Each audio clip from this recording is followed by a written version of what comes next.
You've talked about golf needing to be a global game. Some other guys have brought it up. Have you given much thought to what that might look like?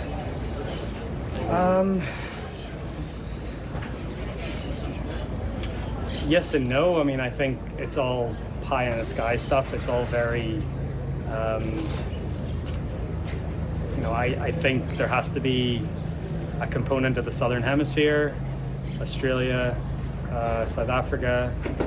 There obviously has to be a component of the Far East, whether that be Korea, Japan, China, obviously the Middle East as well. I mean, we've been going to the Middle East for a long time, but obviously Dubai, Saudi, and then sort of working our way from east to west and back into the United States for the, for the sort of spring, summertime, go back, I don't think it'll look too dissimilar to what it is right now, but maybe the front end of the year and the back end of the year might look a little bit different. But I mean, I still think there's, I don't think we need to blow everything up, but there definitely needs to be some tweaks, I think. They couldn't be fulfilled. No, I think for if you're looking for a global, I think you'd have tournaments that look a little bit more like this. I would think. Rory, would those events in theory possibly count on the PGA Tour to the World Tour as well? I would think it would be one tour. I think you just create a tour for the top 80 players in the world. So does that mean that then you would not play the other tours? Or? Yeah, then I think everything sort of feeds up into that one, like if the way I look at it would be like Champions League in European football.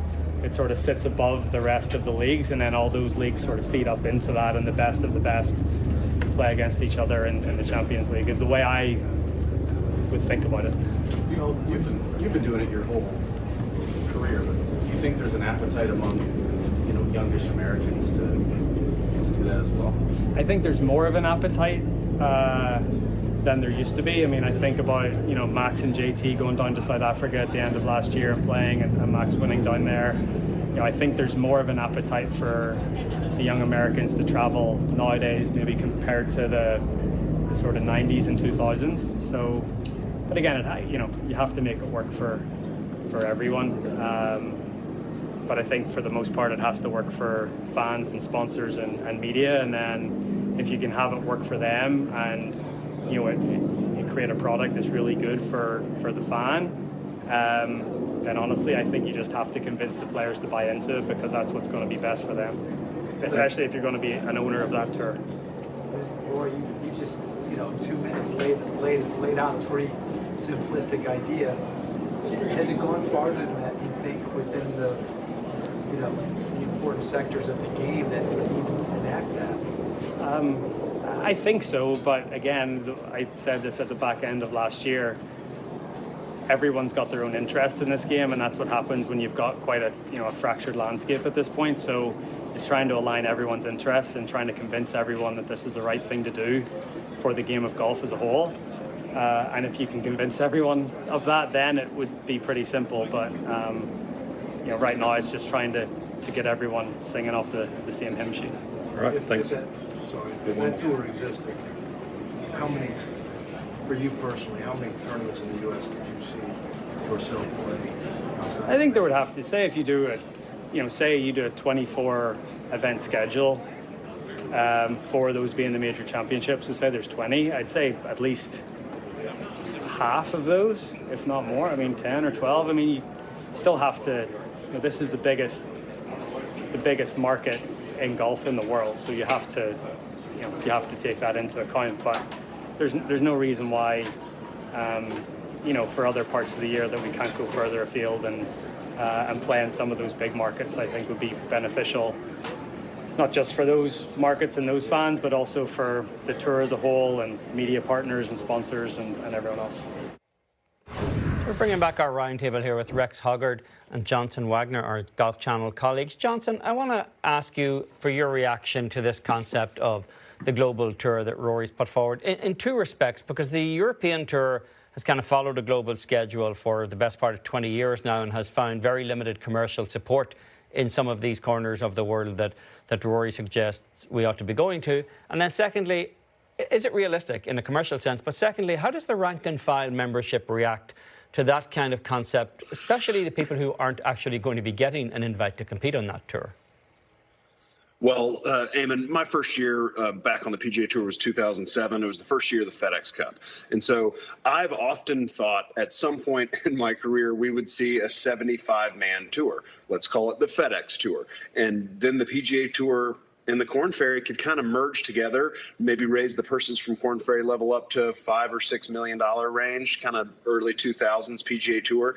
And as long as you had a turnover rate where guys that were playing this PGA Tour had the top 25 spots could climb up to the FedEx Tour, I think it works great. Globally, I find, I go back to the Ryder Cup in Rome. It was really hard to watch every shot of the Ryder Cup, just given the hours that it comes on, that it's live here in the United States. So I don't want to sound like a naive American golf fan, but I don't want to see my favorite players playing in the middle of the night in the United States, and I certainly am not going to record it and watch it later because I want to know what happens when it happens. So I see the idea of the tour. I think that's where we're headed. I think Rory's got some great ideas, but the global nature of it, I find going to be a challenge. Rex, I'm curious what your opinion is on all of this. Is there room in an annual schedule? He spoke about maybe at the beginning of the year, maybe at the end of the year, making some tweaks, the vast majority still being played in the United States. Is there room for global expansion?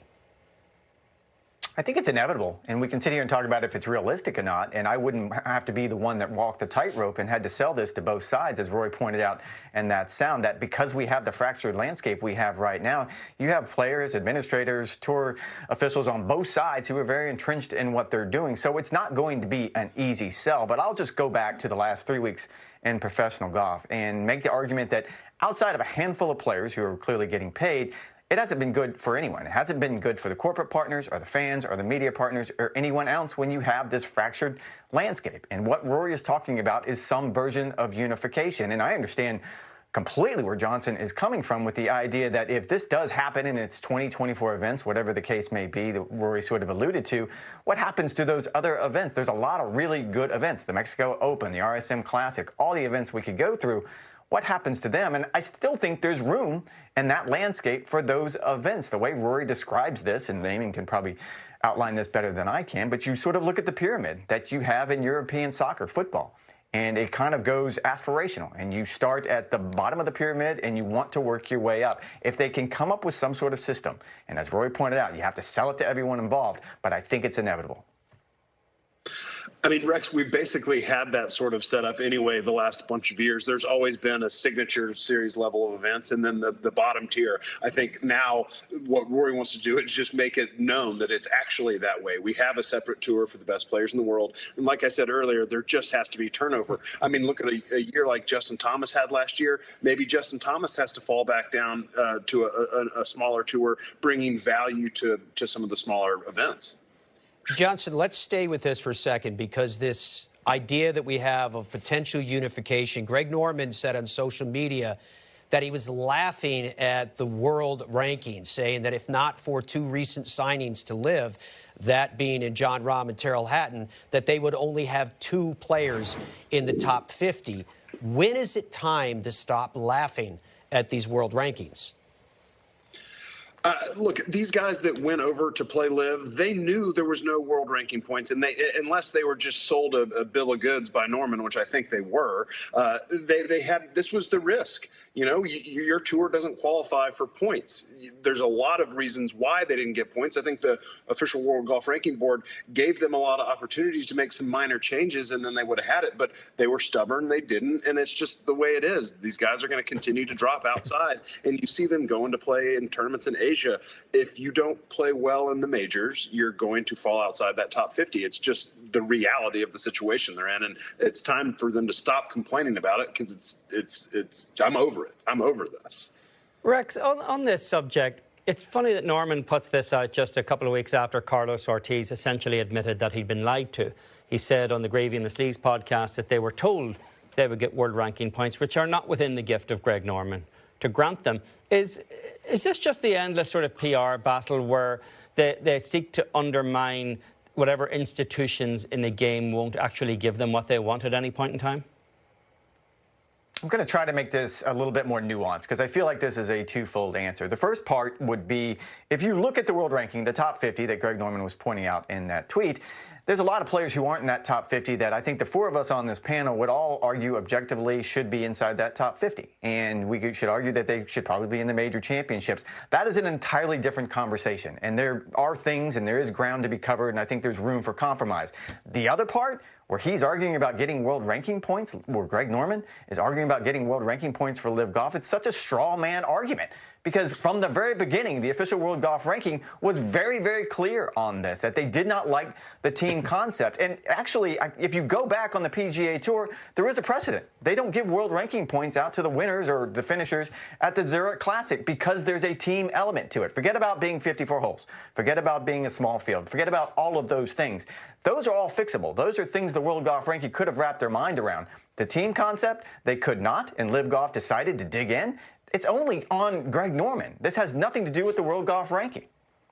You know, for my part, I think to your point, Rex, that there are players that are currently playing on that tour that we know should be ranked in the top 50 in the world. They should be able to find a pathway. And I'm not putting this onus on LIV, nor am I putting it totally on the official World Golf Rankings. I think collectively they could have come up with something that would have led them down a road. Now, as we wrap up here in our panel discussion, I wanted to ask you guys, as we started saying, what are your takeaways from 2024? Let's be forward-thinking here for a second. And Rex, I'd like to start with you on this one. For the rest of 2024, in a perfect world, what would you like to see happen? I think we get an equilibrium. You guys talked earlier about Scottie Scheffler struggling with his putting on the West Coast, and we can sit here and break down the stats, and he certainly has struggled. I mean, statistically, that is easy to point out. However, let's see him, as Eamon pointed out, when he gets to the greens in Florida, when you have Bermuda grass, and you don't have to deal with the POA, and you don't have to deal with the footprints late in the afternoon. Let's see if this system with signature events plays out a little bit better than it did on the West Coast. I think we can all agree that that's probably not what the tour was looking for with some of the winners that they ended up with. Good stories, but probably not the stars that they were looking for. I agree 100%. The Florida swing is kind of when everything starts coming together, and you can kind of start making some sort of at least short-term judgment on exactly where the PGA Tour is right now. Yeah, Rex, the signature events, they were a little bit, I was at both Riv and Pebble in different capacities, and Pebble was a little flat to me. It was a shame with the weather. I think Sunday could have been outstanding had it been a typical nice Pebble day. But I think it just goes back to the point that I'd like to see 120-man fields in these events. I mean, what makes the stars great are the people that they have to beat to get there. And the more players, the more opportunities. I really wish going forward that they could increase the size of it. But when you hear players like Rory wanting an 80-man world tour, I don't think that's the direction that we're headed anytime soon. Excellent discussion. Rex, Johnson, thank you very much for your time. Johnson, good luck down there in Mexico this week. Looking forward to you being a part of our coverage.